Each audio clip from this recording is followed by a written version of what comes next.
My name is Ray De La Peña Emperador.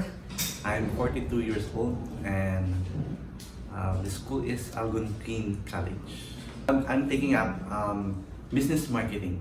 Initially, may wife sana yung nag-apply ng student. Unfortunately, hindi siya na-approve. So last year, we started to plan na I will try because yung sa study background ko rin, wala akong masyadong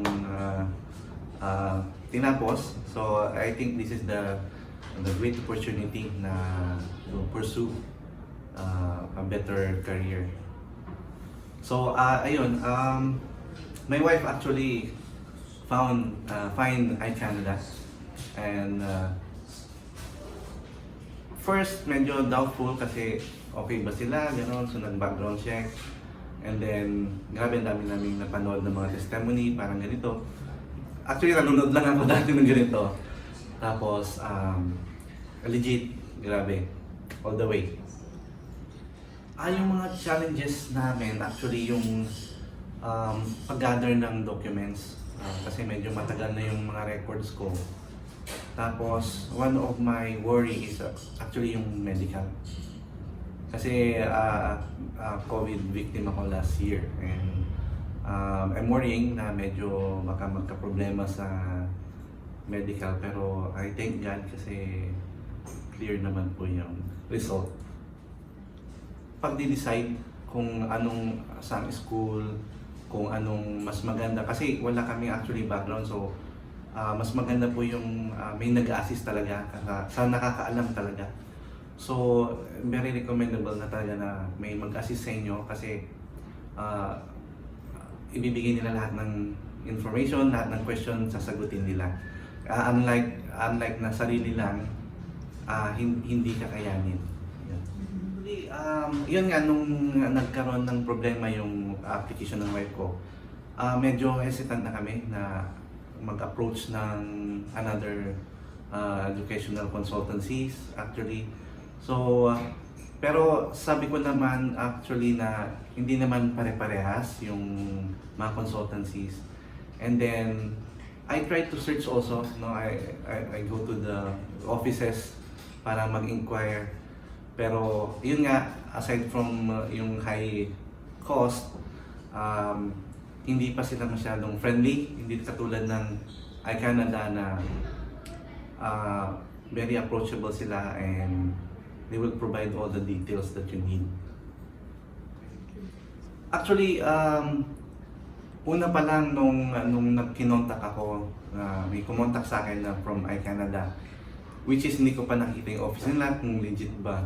But yung pag-accommodate nila sa akin na one-on-one through Zoom, it's a big ano na yun, points para sa akin dahil usually yung iba gumagawa sila ng group or meeting kasama yung iba. So, imagine mo, kunyari, lima kayo or ano, so hindi ka pa nga makapag-open up, hindi ka makapag-raise ng question na medyo personal. Pero ito, sa iCanada, talagang minake sure nila na one-on-one. And doon nila na-secure yung trust ko kahit na hindi ko pa nakita yung physical office nila.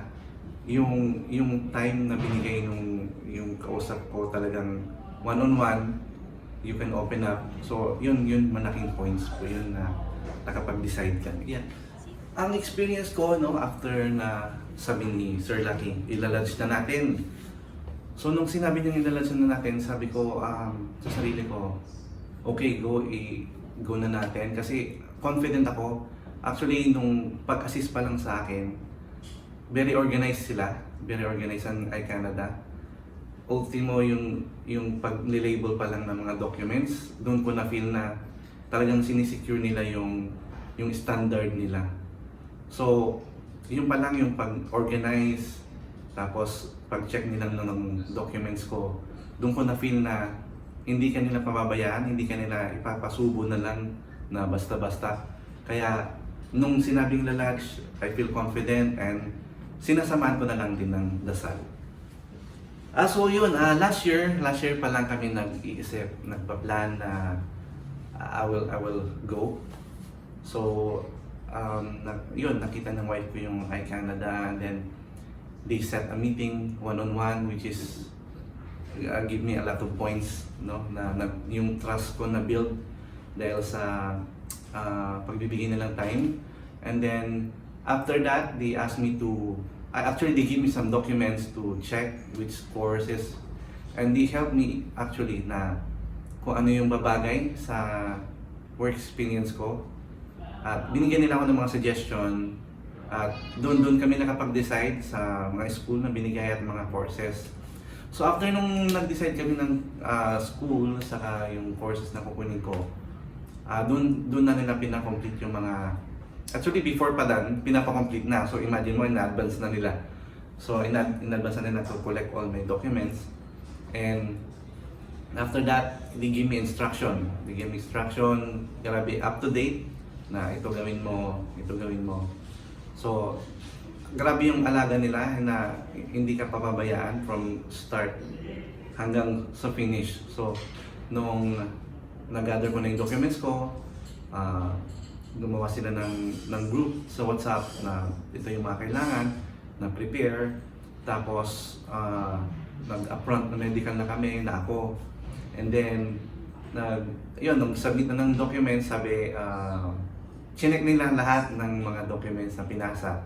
And then, yun, nilodge na nila. And then from the time na nilodge nila, I feel confident talaga kasi nandun yung presence ng iCanada, nandun yung pinapollow ka, na-update ka nila. Tapos even yung paglalagin sa GCKey, very transparent sila.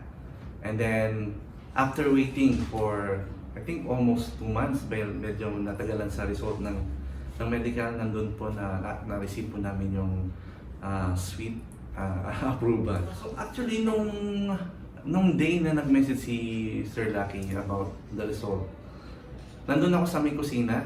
So, I was preparing for our breakfast. And then, may nag-message, hindi ko muna tinignan kasi parang medyo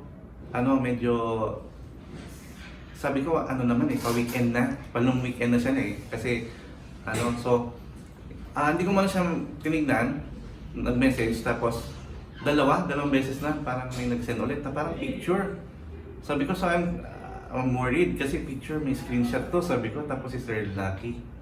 So pagka-open kong ganon, may na-box doon sa may result, na-box na red, tapos sinum ko pa, tapos approved na, and then after that, nag-send siya ng small clip, ng video clip na congratulations. So, doon na I try to be quiet, pero sa loob ko, sumasabog na. And then, I'm just singing na happy song. And then, sinabi ko sa wife ko na ganito. And then, siya yung nagsisisigaw. Akala mo siya yung, siya yung pupunta, pero grabe, ganun yung experience namin. Hindi mo ma-explain. Grabe, ang saya sa pakiramdam. Siguro, don't stop dreaming. Yan, don't stop dreaming. Tapos, sa studying, habang nabubuhay tayo, there's a room, to learn. So, don't stop on that. Na huwag niyong pigilan or huwag niyong itigil doon. Dream big, and of course, siyempre, let's ask for guidance of the Lord. And yun, sa tingin ko, this will help na yung mga gustong mag-try or mag-apply ng student visa dyan or mag-aral sa ibang bansa. Okay, so ano pang inaantay nyo? Tara, punta na tayo sa Canada. At syempre, huwag niyong kakalimutan, go for iCanada. Grabe, 100% recommendable. Alagang Canada talaga. Tapos, nandun yung present nila, very transparent sila and very helpful. So, ano pinantay nyo? Tara na!